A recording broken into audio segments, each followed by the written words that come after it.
What's up, everybody? Welcome to the Full Spin Club, an album listening club that I started here in Cincinnati, Ohio. My name is David Stewart, and thank you so much for tuning in. If you like the episode, please like, comment, subscribe, do all the things. I'm just here trying to talk to my friends about music in a fun and interesting way, and your support means the world to me. This week, we are talking with Zach Wycuff, comedian here out of Cincinnati, Ohio. Who is one of the more clean-cut people in the scene, and I think it would be super funny to make him listen to Around the Fur by Deftones. So that's what I had him do, and that's what this episode is about. I'm really excited to get into it. I love this record. I think it's great. He did not think it was super awesome, but I'll let him tell you that. So without further ado, let's get into the episode. I'm super psyched you're here. Welcome to the club.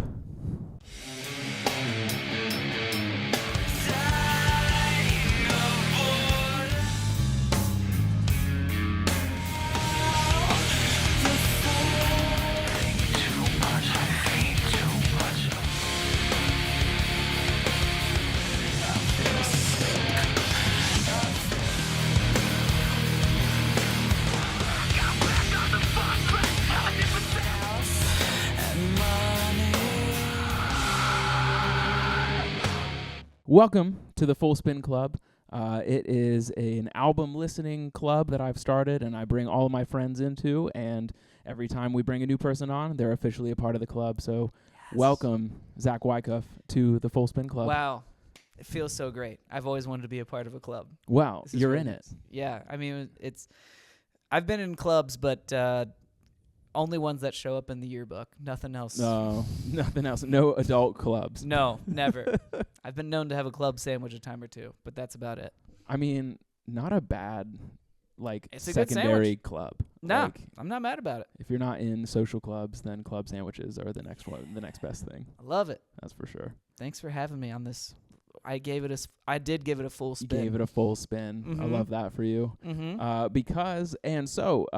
Again, Internet, this is Zach Wycuff, everybody, local stand-up comedian here in Cincinnati, Ohio. Everyone's standing and applauding and listening in their cars right now. They are. They're absolutely. For those that are unaware, the Full Spin Club, we give records a full spin, top to bottom, and then we have our conversation, thoughts, concerns, roasts, all the things.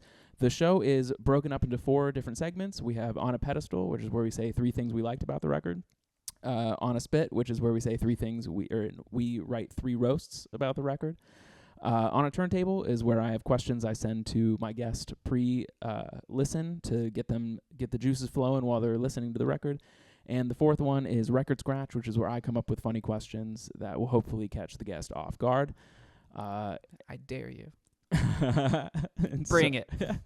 And so without further ado, Zach, go ahead and describe this album and let the viewers know what album it was and describe it in one word. Yeah. I'm Zachary David Wycuff. I listened to Around the Fur by the Deftones. You asked for one word. I'm going to give you 3. This album was not for me. Which was kind of on purpose because if you've never seen Zach Wycuff's comedy, he is one of the cleaner comics in the city. Squeaky, baby. Squeaky clean of the Christian variety. And I was like, Gross. it would be funny to make Zach Wycuff listen to Around the Fur by Deftones. And I was right. It is funny. The concept alone is what's carrying this episode. the concept of making Zach Wycuff listen to Deftones it's gotten a good chuckle out of a few folks. Yeah. And can I tell you? Uh-huh. I did not like it at all. I love that. I tried really hard. I wanted to. I wanted to like it. That's going to make for some fun on my end of attempting to shift your perspective by a few degrees. Okay. And I have other questions for you towards the end as well. Love it. For the record scratch section where I'll point out probably why we're coming at this from 2 different perspectives. Mm-hmm. So I'm excited. They say tension makes for good content. so I'm happy with differing opinions. Sure. Yeah. And that's part of the fun of the Full Spin Club is that not everyone's going to like everything, but it's still worth talking about. Yeah. That's generally my vibe when it comes to music. Yeah. So you sound like you were at least open-minded. You gave it a spin top to bottom. Yeah. I like rock. Just not this. I did tell him someone else had recorded a episode where they listened to Kendrick Lamar. I would be so much more comfortable listening to Kendrick Lamar than this. Yeah. Even being a white man as I am, Yeah. I have black friends, which is true, but you can't bring it up without sounding like you're about to say something racist. Right. All that to say, yeah, this, let's talk about what we liked first. Okay. 3 put-ups. Let's get in. Did you ever do that in school? If you put someone down and they'd be like, all right, hey, what are 3 put-ups? Not school, but I did work at a Christian summer camp. Okay. And we called that rocking the cradle. It was where Rocking the cradle. It was where everyone had to go around in a circle, and like in each person in the circle, you had to tell something that like you were grateful for, or something about like in that vein. I mean, that's nice, but why the cradle? Why are you? Oh, because baby? it was usually happened at the end of the day. It's like something tell them like like kind of winding you down. Yeah, putting wind you down. To sleep. Yeah. Okay. Still a little creepy with the anything with a summer camp and invoking children is a little. we like to ride the line. Yep. Okay. Yep. I feel it. What are some things that I liked? I think that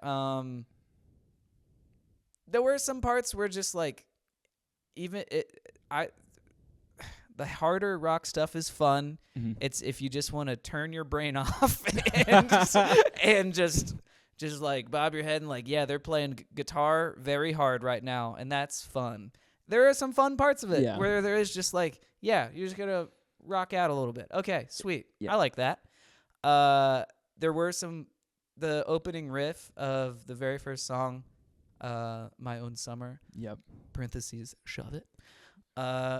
Very fun little riff. Yeah, that is a great riff. It was actually the last song written on that record as well. Was it? It was the one where the person was like, we need a radio single, and the producer like yelled at the band because they were just getting high and playing video games instead of working.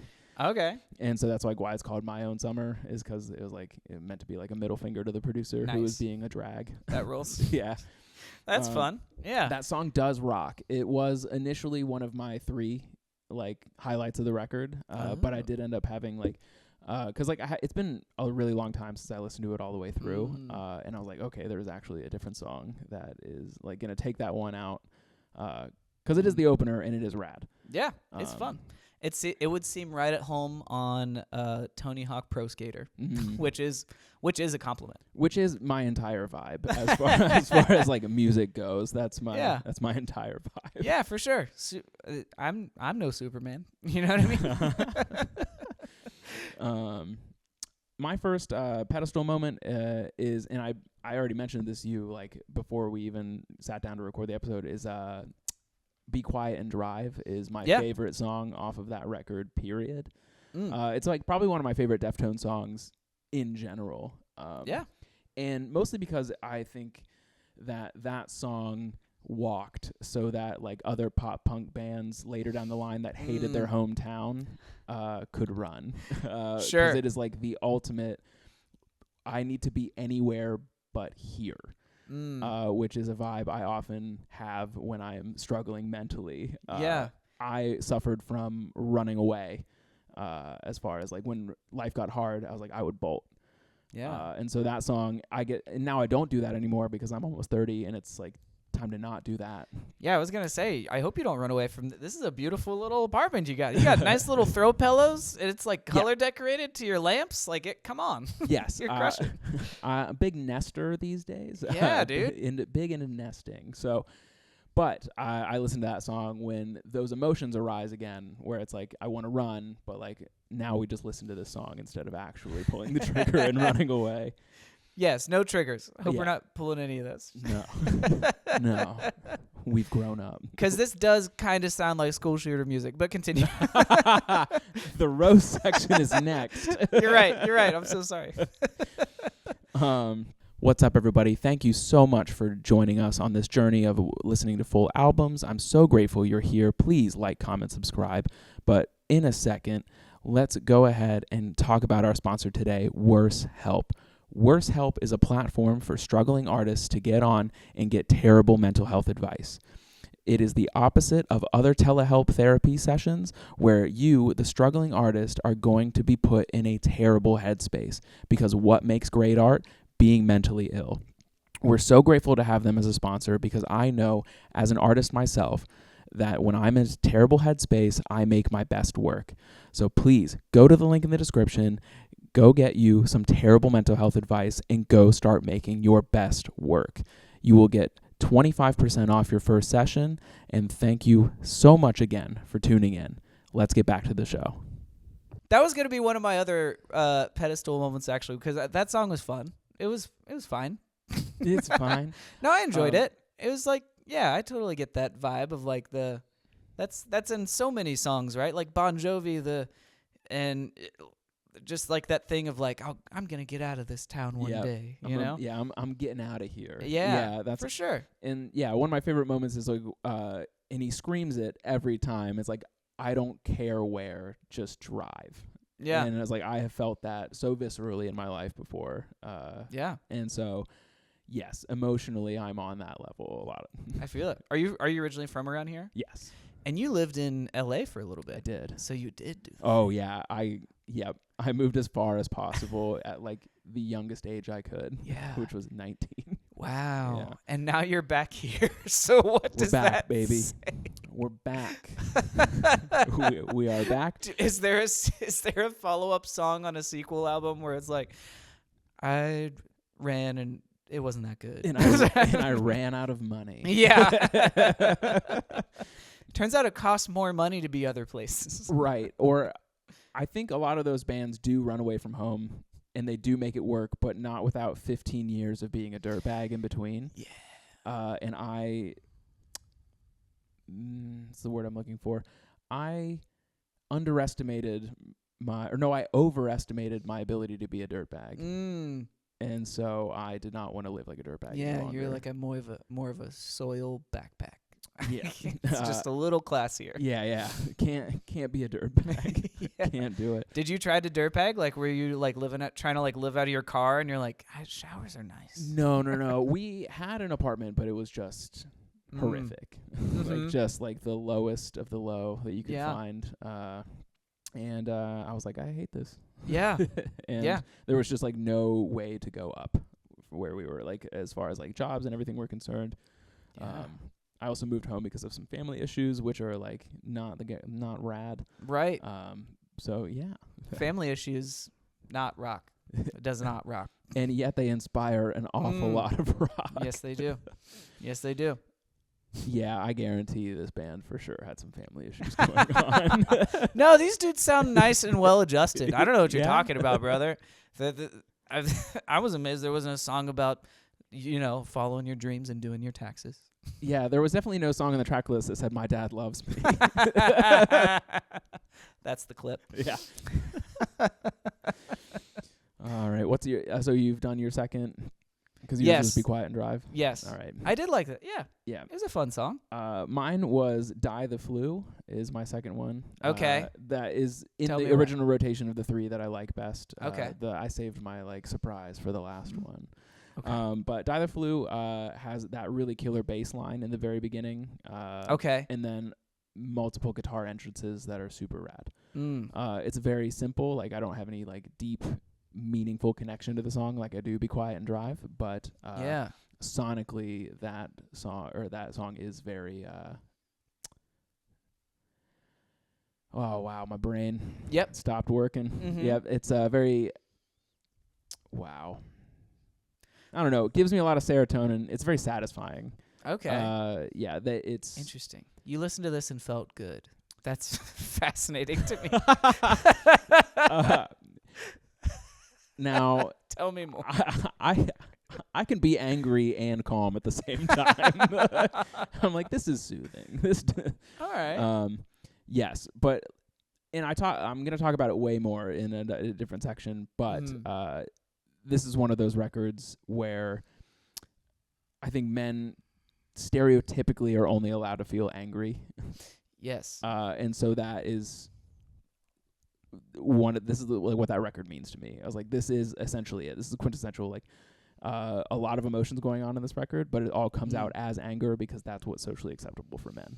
I see. And so I also have been trained to only express anger instead of all the other emotions that exist in my life. And so like growing up as an angry teen, like this is like the kind of music I was drawn to.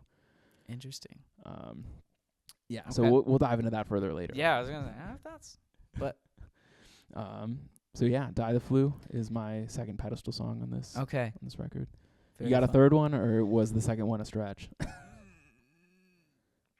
man, I wish I could think of. I did not write down like specific songs, but like that was like what I said earlier. Like there are just moments where it's just fun to just like just rock out and jam and whatever. It's a great groove record. Like Sure. they have a lot of good grooves, a lot of like headbanging moments. Yeah. So I like those as well. Yeah. But my third was the song Rickets. Okay. Yes. Yeah. Starts out strong. Yeah. Well, also, so it's also a really good representation of what it's like to have anxiety and depression. Oh. Because it's like a lot of the verses are just like, I drink too much, I smoke too much, I like I do X too much, I do this too much, that, do this, that, the other thing.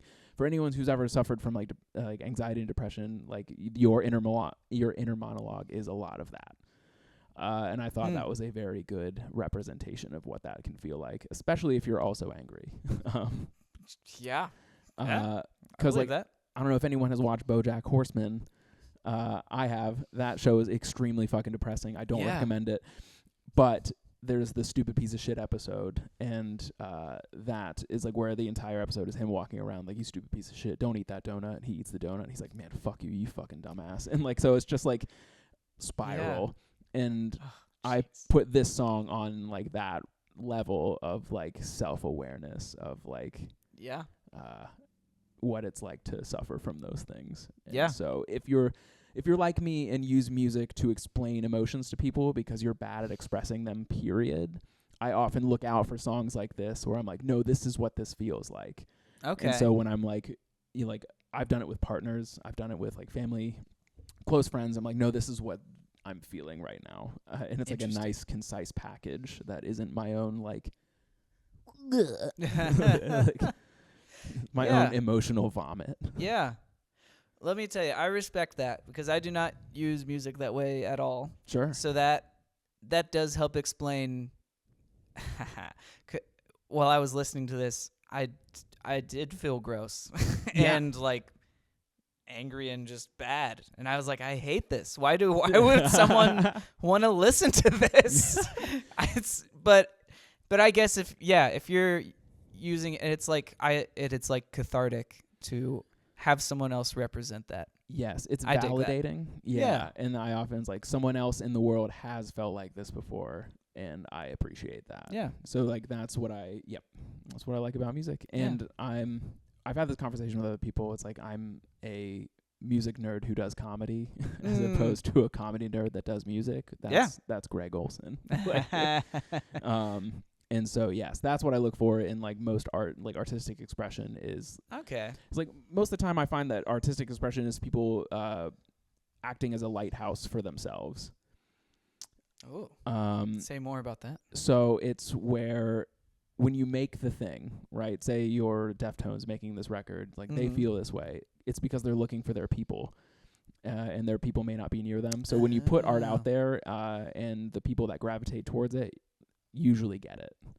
Yeah, and that's nice. Like what I appreciate about art and music. Like if I were like the act of me making this podcast is I'm trying to find music nerds to hang out with. Oh, that's sweet. It's that kind of thing. So like your art is a lighthouse for yourself. Yeah, and this was like a lighthouse to me saying, "Don't come here." Don't feel these feelings. That is also probably how I maybe just go through life also, and probably why I'm a comedian is because actively avoiding bad emotions. It's like, yeah, the Deftones went in the no-no square. Yeah, they did. Like, we don't feel these. No, nah, dude. Stop touching me in those feelings. Which is why it's good. We should all embrace the things we're afraid to embrace. Yeah, I guess. I will say also, just for me, I don't know, like I feel like I just have a natural proclivity towards that, like feeling like that also. So my method is I want to focus instead on the good and the positive. Sure. Because because there is a lot of crap in it, and there is a lot of anger and sadness and depression, and it's really really easy to focus on that. So for me, it's like being avoidant, but also like choosing to focus on the good. And all of a sudden, guess what? There's a lot more good.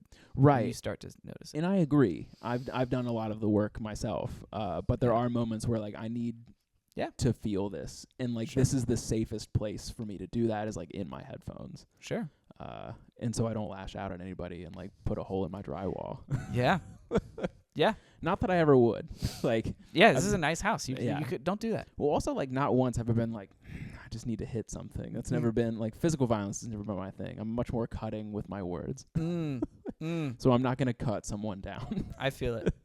I'm a sweet little softie, but I have played football in the past, and let me tell you, hitting somebody really hard is very fun. There you go. I haven't done it since then. Man shit. But yeah, I'm kind of a big, strong man. I don't know if you guys have gotten that at home yet from my whole vibe. Yeah, but two of the men in here with the highest octave voices in the scene. How dare you? I put myself talking about, dude. I don't know what you're talking about. I don't know what you mean. This is how I do stand up. Oh man, just a bunch of former fatties. Yeah, just trying to figure it out. Yeah, just trying to. We do have a lot of similarities in that way. Yeah. Not to, you know what I mean? Former fat kids, Christian upbringing. Yep. Now we're funny. Short kings. Yep. Funny. Yep. Dark hair and beards. Look at us. We could be cast to play each other in a movie. We could. For Get sure. Nick Higdon in here. That's right. And we're all three just all the same. Yep. Former fat kids. There's something to it. That's why we're funny. It is. Are you ready to roast this? I know you've been waiting. Oh man, I've been trying to be nice. Which is funny because like it was hard for me to roast this in a way. Like hard for me to like find creative roasts. It was way harder for me to roast to Pimp a Butterfly. Oh yeah, because what do you? Oh man. Yeah. That's what a trap you've laid for yourself. Yeah.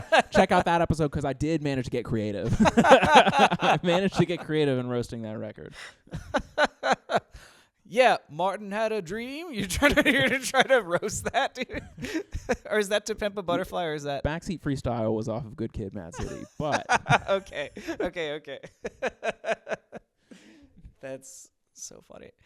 I feel like this record was not for me because my parents are still together and and love me very much. So I just don't know that this. Now, on the other side of that coin, this album was very much for me because my parents are not together. Hey, there we go. It was a big part of my teen years. Well, we found our differences. Yeah. You get told I love you regularly. That's our difference. You are loved, David Stewart. Thank you. Yeah. Anyway.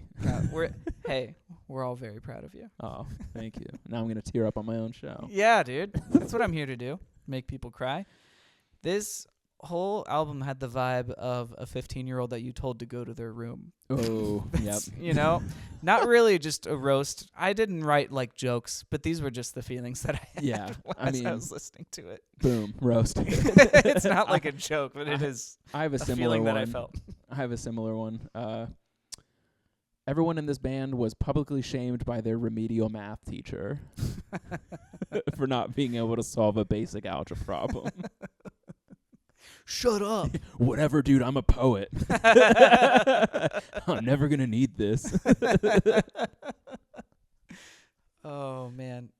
Yeah, I don't know that I wrote another joke or whatever about this, but I don't know. It just hurt my ears. This was painful. I think, listen, I've said a lot of mean things so far. I do not think this was a bad album. I want that to be clear also. it wasn't for me. And I just had, You asked about the lyrics, which is something we're going to get into next, Mhm. I believe. Yes. I have thoughts, but I don't know. What were you going to say? Say your thing. My second one was this album. I wrote it in the guise of like this episode is brought to you by the letter S, like that kind of thing. This album was brought to you by the Middle School S and Composition Notebooks. Yeah. I love it. This is also, again, not a roast, but I did try to listen to this in the gym, and I felt like a total freak whenever I would tap my screen and a naked lady popped up. She wasn't naked. She wasn't naked, but there were boobies. It is actually one of the most unsettling album covers. And that's like kind of why I like it. Yeah. It's so unsettling to look at. Yeah, and it worked. Yeah. Moments before I came here, I was just searching I was Googling Deftones and Around the Fur because I was like, I had to have missed something. And there was an interview with the lady on the really? cover of that. Said she hasn't been interviewed in like 20 years. Whoa. Did you watch it? I was just like a little typed out. Oh, okay. A little typed out thing. Did you read it? Yeah, she's cuter now than she was in 1997. I don't know what that's. You don't hear that often. Yeah. Hey, and you know who else is? Me and you. Come on. Come on. I don't know. There's a picture of me in a dinosaur costume floating around somewhere from around that time. Adorable. Arguably way more cute than my current form. Yeah. Around the scales. Around the scales. What if it was the same camera angle? Me in a dinosaur costume. Like. Well, that's what got us into our sad fat boy things, is being around the scales. All right. Continue. Come on. Okay. What did you have? My last one was it's about the song Mascara, which is the third cut. That is one of the songs I absolutely don't like off of this record. It is hard to listen to. Okay. And it was very brave of them to include Mascara on the album. It takes balls to release the recording of Chino singing out loud for the first time ever. It did feel like some of the times he was singing, it felt like he was trying to keep a secret from me, and I didn't like it.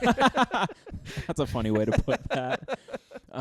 There's a corner of the internet, frankly, who this episode is aimed at, who are like big Deftones people. Oh, they're gonna hate me so much. And, I'm so sorry, guys. And it's funny to me because like they are classified as like both horny and angry. Mm-hmm. And I was like, if this is what Chino sounds like when he's like horny, I'm nervous. I was like, hearing him moan would freak me out. It's like, no way. Yeah, dude. Oh, horny and angry. It's middle school. The soundtrack. Yeah, it's middle school in a rural place. The soundtrack. Yeah. Yeah, which arguably is also just Slipknot. Which I tell you, never listen. Never listen to Slipknot. No. And on the next episode of the Full Spin Club, I can't wait. Zach Wycuff listens to Iowa by Slipknot. Heck yeah, I've driven through Iowa.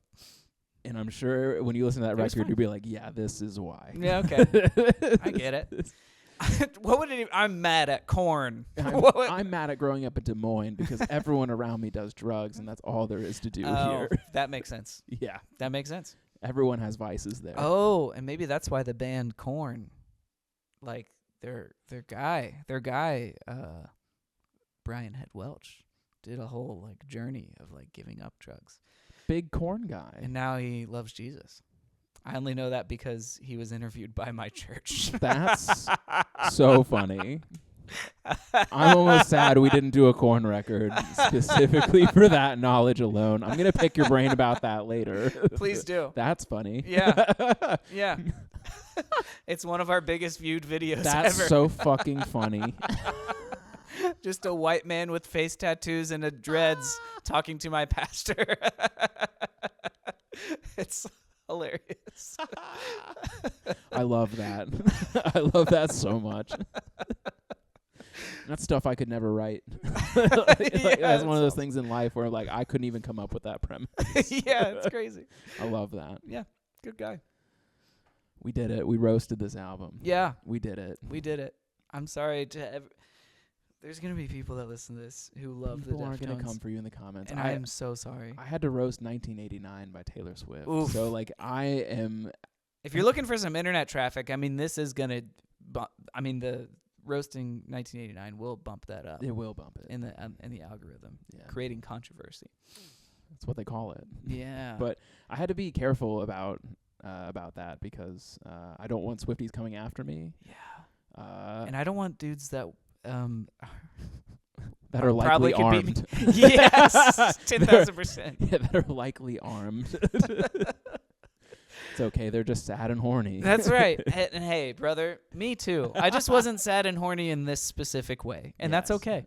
And that's okay. We all are sad and horny in our own specific ways. Being sad and horny is like on a spectrum. That's right. There's some people, felons, and then there's just average Joes. Yeah.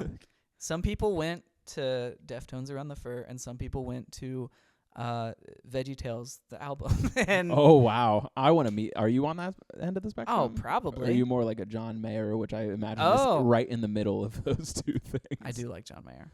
There we go. Of course. Yeah. Of course. You got I'm a white man. Of course that I'd like white John man. Mayer. He's our spokesman. He's our savior. Yeah. Well, my savior is Jesus Christ. But continue. There he is. That's true. Continue. We have deep questions now. Yes. That brings us to On a Turntable. Next section. These are questions I sent you ahead of time. And kind of got to chew on them a little bit. I think we'll start with the second one because I think it's just going to be good to talk about this up front.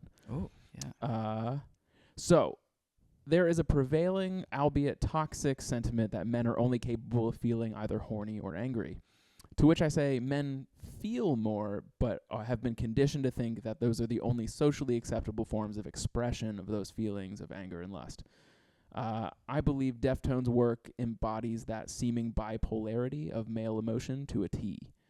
Do you think their style is more of a commentary on that sentiment or an example of vulnerability packaged in the only way men feel it is acceptable to express themselves? Interesting. I'll tell you, I don't know if they were thinking that deep about it when they were making it. I actually agree. I wrote that. I wrote that, and I was like, no, this is 100% the latter, where it is like a result of, not commentary on. Yeah, which is fine.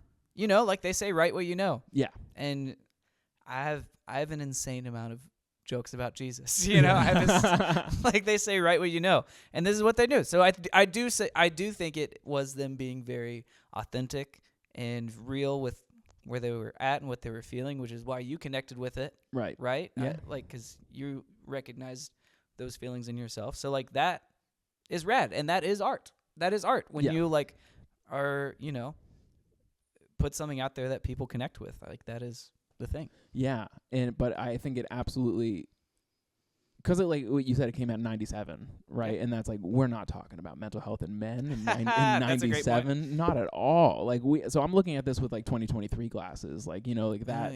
That question was written from the perspective of what, almost 30 years later. Yeah. Where we do talk about mental health in men, and so like this was their reality. They had no idea that there are other emotions under there. There's someone somewhere listening to this album with the free version of Spotify, and then 2 songs in, it's like, BetterHelp is BetterHelp. Yeah, absolutely. BetterHelp would be foolish not to advertise in the middle of this in the middle of this album. They'd be dumb. So yeah, which, you know, they did their thing. Respect. Yep. That's how you know if you ever perform for black audiences and they come up and say, "Hey man, you really did your thing up there." That means you bombed, dude. Really? That means you sucked. Crap, that means I've bombed in a black But they room. like you. Yeah. But they like you. Yeah, you did your thing up there, man. Damn it, that means I've absolutely bombed in a black room. That sucks. But we like you. Yeah. Like, you can come to the cookout. You're not going to get a plate. Yeah. You can watch us. Yeah. We'll keep you around. Wow.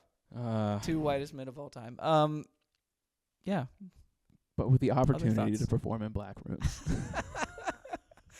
I have performed for a it was a movie about racial injustice. It was a movie where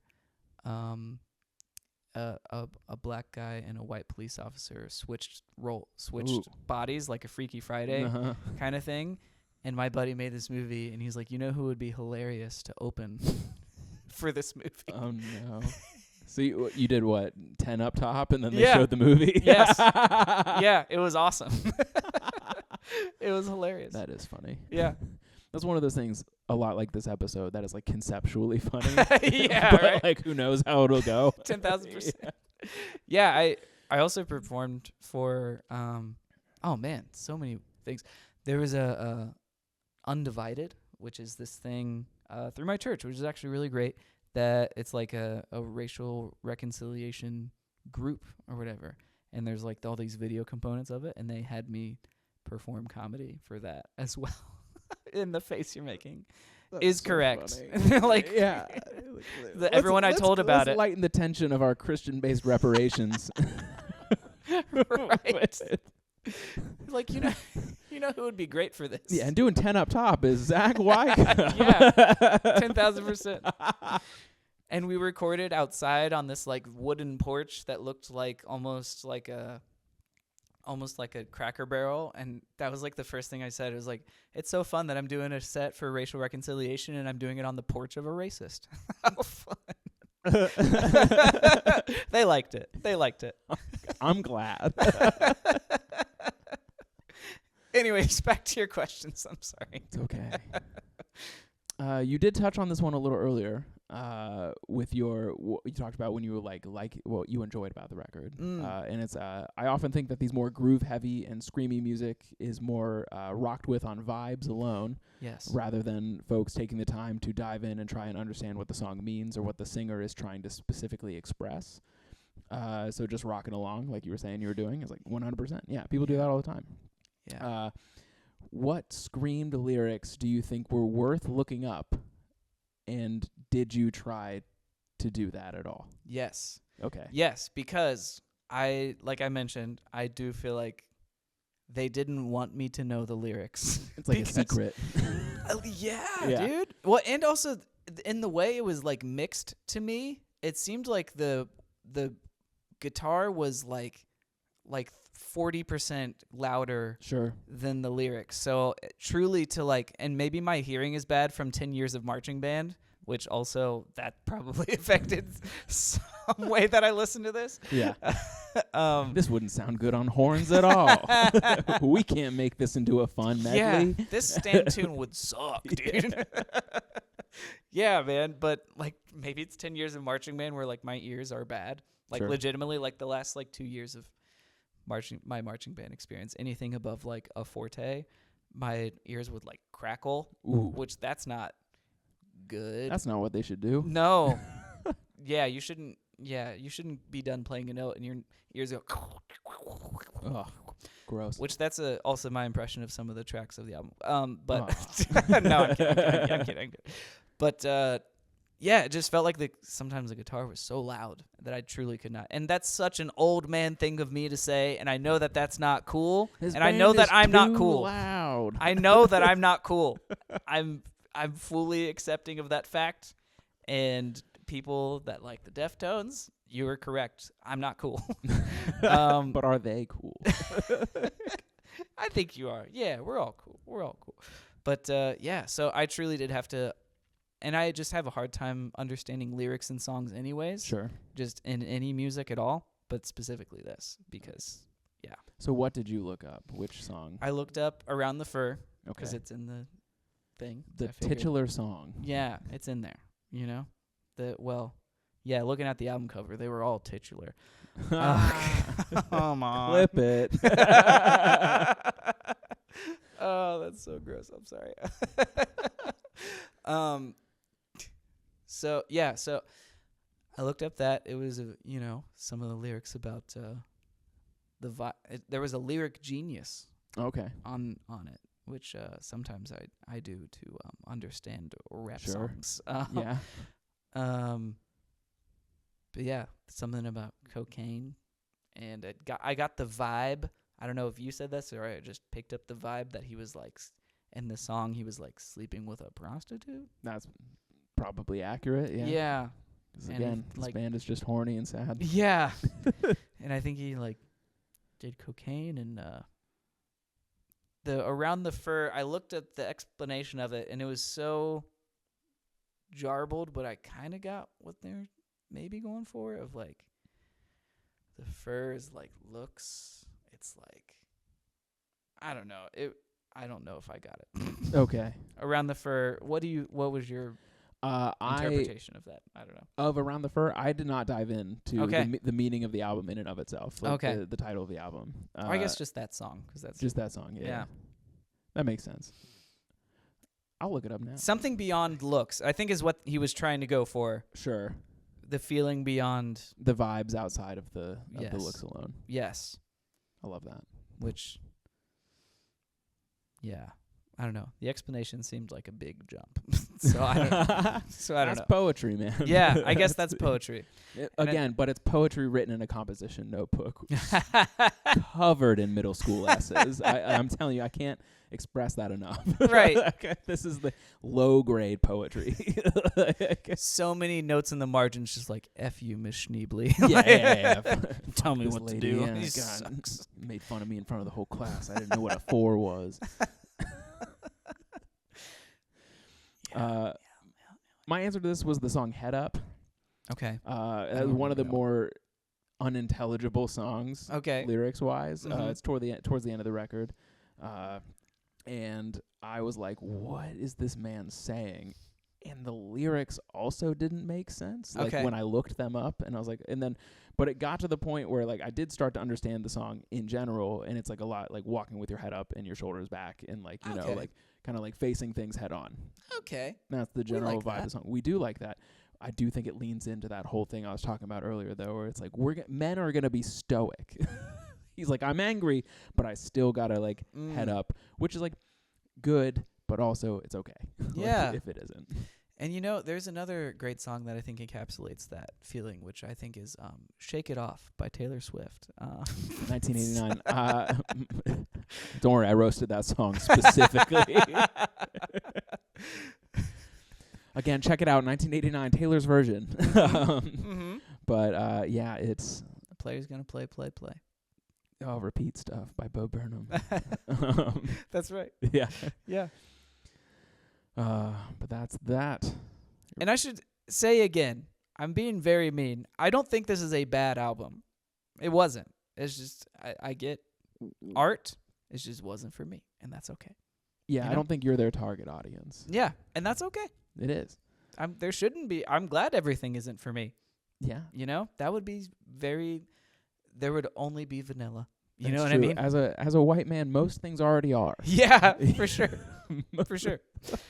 Like upward mobility at a corporate job. It's pretty nice. You're the target audience Yeah. for that. That's right. All right, last question. Yes. This record has a hidden track. Oh, yeah. Which seems like a lost form in today's music consumption. Do you think the hidden track was worth the near 30-minute period of silence? And do you think that 30 minutes of silence is meant to be a period of reflection? Also, what do you think the purpose of the hidden track is, and what do you think makes one worth it? Interesting. I do not think it was meant to be as a period of reflection. I That's agree. very deep of you. Yeah, I agree. I think it was more meant to be like, I don't know how old these guys were, but in my brain they're just like teenagers or young 20s maybe. Yeah. And in my brain there's like, this will screw with them. Because you like, can see because this was 97, so it would have been on probably a tape or a tape? CD at that point. Yeah. Yeah. right. So yeah, I thought about this a lot because like the hidden track is like a known thing. Yeah. Like in the music industry, like even My Chemical Romance has like a hidden track at the end of Black Parade. Like that's just off the top of my head that I know right now. But I do think the hidden track is like a lost art So you in can today's skip music everything. consumption because like I could see that this song was 30 minutes long. I was like, what? And then I was like, I waited. I did it once. I waited Did the you? entire 20 minutes once. What did you Or do? 20 to 30 minutes. I was just waiting. Wow. And then from then on, I fast forwarded it. And my answer is no. This song was absolutely not worth that. Not at all. Because it wasn't different from the rest of the record. It wasn't special in any way. It could have just been on the record. It could have replaced Mascara, which was arguably bad. Like, he could have replaced it. It would have been fine. Which is why it made me like wonder what the purpose of hidden tracks were back in the day. Like, because imagine this is in your tape deck in your car, and it's just are you gonna drive in silence for 30 minutes and be like, oh, Jesus. Yeah, like, oh shit, there's more. Yeah, because I imagine the way like hidden tracks worked is like they were not labeled as such. Yeah, it just was not known. Yeah, so it was like a fun surprise, like it's a prize at the bottom of your box of cereal. Yeah, it's the post-credit scene, and the Deftones will return. In White Pony 2000. I did Google. Ooh, yeah, White Pony's good. You won't listen. Nope. No, I will not. I get it. No, on purpose. I get it. Yeah. That one gets even more horny. Does it? An entire song about car sex on that one. I bet that one's not 30 minutes long. Come on. Okay. I'm sorry. That's gross. That's so gross. We're just getting you out of your comfort zone. Yeah, you did. That's the whole point. You did do that. You asked me before we recorded, what's the line for you with being clean? Mm-hmm. My thing is, I'll probably say it, but then I'll feel bad after. Oh, okay. It's the shame. So whenever you feel shame after, that's the line. Heck yeah. But I'll say if it's funny. Fair enough. And then just feel bad. Yeah. Go process the shame later. That's right. We'll go repent. It'll be a good time. All right. You ready for these next questions? Oh, yeah. You're going to try to throw me off? They're just surprises. Do your best. I feel like you already answered this one already. And so I will change it up a little bit. The original question was any of this cathartic for you, or did you have a happy childhood? And you answered that earlier. Oh, I mean, I wasn't happy, but it was different. It just wasn't. You didn't reach this level of anger at the world. Right. My childhood was very nice. I will say that. My Dave and Linda, great job. I was sad as a kid.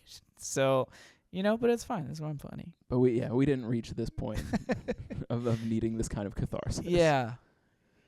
Yeah. Yeah, it was never something like this, that's okay. Fair enough. And that's okay. So my next, the question is like, what was the, because I had to come up with it off the top of my head because you already kind of answered it earlier. You're like, my parents are together. It's like, of course they are. Yep. So you said you listened to this at the gym? Yes. Or did you listen to it in any other form? I listened to it at the gym. I listened to it while driving. I listened to it on the way here. Mostly I listened to it in several chunks because I couldn't keep. You couldn't do it all in one? And I don't I don't know. Do you set aside time to sit down and just listen to music and just stare at the wall? So I'm actually a big pacer. I pace during my work day. I work when I'm I don't do it at the office, but when I'm working from home, I do pace a lot because I do a lot of creative work. And so in order to think, I usually have music going and I'm just walking back and forth. So that's usually my music listening style is. Okay. For any onlooker who ever saw me do this, I'm an insane person. Of course. But please. Yeah. Let the results speak for themselves, guys. Just breathing heavy. I want to see you do this in the office, just breathing heavy behind Janice from accounting. Just listening to Deftones. Yeah. No, that's fun. So my question after that was sort of like a prequel. My question is, how often did you turn it down when you got to a stoplight so people didn't perceive you listening to this record? I did have that thought. I can't be seen. They're gonna see me and they're gonna be like, "Oh, I know what type of person you are." He was embarrassed. He was embarrassed to be listening to this album. It's okay. I turned it down too, just to not look like a. Yeah. Like I'm on my way to go, cause harm. Oh, I hope I made friends with him in the office. Yeah. All right. My next one. Which made you blush most? Oh. The song title Labia. Who? Or the song Lotion. Yeah, the title Lotion for sure. For sure. Again, I love labia, it because that's just what were you gonna say? it's like, again, I love all, like, so, like, the album cover, lotion, all of this stuff is so jarring that I find it funny and I like it, like, because I'm like, this is wild. Labia is just a body part. It's, maybe I'll see it one day. I don't know, but lotion Soon enough. There's some connotations with that. There are. that are steeped in shame. So, So lotion it is. was what more made you jarring blush for more. sure. Yeah. And finally, of the fun questions. If that's, I don't know. Continue. Of the fun questions, at what point during your listen did you question whether God had forsaken us? Never. Never? He never has. And he won't. I don't know. I think during lotion, you're like, ugh. Don't they say that? Wasn't that a line in like one of the first track or second track? Maybe it was like, I can feel God moving. Probably. I feel like that was a line. Again, it was very hard for me to understand. Yeah, I believe that. Yeah. I love this record a lot, but it's not one of those records for me where like I have all the lyrics memorized. Mostly because I am with you. Like a lot of it I can't understand. I am kind of grooving with it. Which, hey, there's unless space it's for Be that. Quiet and Drive. Yeah. But that's the record, gang. Yeah. We did it. So, Zach, overall vibes, give it a rating out of 10. Oh, boy. For people that like this style of music, probably a 7.8 Okay. is good. But give me the Zach rating. Oh, I mean like a 2. 2. Yeah, like I get it. I mean, I don't get it, but I get how it could be that. Yeah. So I like it, and I'd give it like a 6.5. Oh. I like the record. I give it a 6.5 because like Chino Moreno, the lead singer, did not learn how to sing until like 2013. Wow. Like he if you watch any live stuff from like the actual era in which this record came out, oh my goodness. Really? Did he not know how to sing? Interesting. And so yeah, as they got older and their like later stuff blows this out of the water. This is like their first album. Interesting. The later stuff is like really interesting. They get a lot more different sounds in there because like they were like one of the leading nu metal bands. That adds like a lot of like layers to their music, like a turntable and like synths and stuff like that. So they lean more into that in their later records. Okay. So like while this one has like the killer track I love, Be Quiet and Drive. Yeah, like a 6.5, and I actually like this band. Okay, all right. So yeah, I don't feel bad about it too. Yeah, there were like moments too where it's like it seems like things were like intentionally dissonant and just not like intentionally not trying to sound good, just to like capture that discomfort. Right. I guess. Yeah. Which, as an artistic move, totally get it. Very valid. Absolutely. I did not like listening to it. Right. Well, I'm not going to call it easy listening. Yeah, which I imagine a lot of your vibe is. Oh, yeah, dude. Easy street, I'm baby. easily listening as a dude. I'm easy listening personified, brother. That's fair. Whether or not, you like me, you can't walk away saying, well, that boy wasn't pleasant. your dentist office music. Yeah, dude. Absolutely. Not offensive. Yeah. I've had that thought in comedy too. It's like, hey, you might not like these jokes, but you're going to leave being like, well, he was nice. He didn't hurt my feelings. Yeah. I might still, but it's unintentional. I don't want to. Mine's completely intentional. I'm a roast comic. Don't come to my shows. But Zach, tell the people what you got going on. Yeah. Oh yeah, that's fun. It's like we just reached the end of Hot Ones. It's like you made it through the album of death. Yeah, tell the people gauntlet. what you got. Yeah, you made it through the gauntlet of being uncomfortable. Tell the people what you got going on. That's right. I have a dry bar special coming out at some point. I don't know when. They told me it would be in 6 to 9 months, and it's been about 8 months. Okay, so it's imminent, it sounds like. Or maybe another year and a half, because that's how long it took my buddy Mark Shalafoot to have his release. So, oh boy. Just follow me on the internet at @whack_Wycuff, WYCUF_ZYCUF. Yeah, I'll put his handle in the description. Yeah, but go ahead, like, comment, subscribe, hang out. That's right. It'll be super great, and we'll keep bringing people in and having them join the club. I can't wait to have you back to do an album that you actually do enjoy. And we'll see you next time.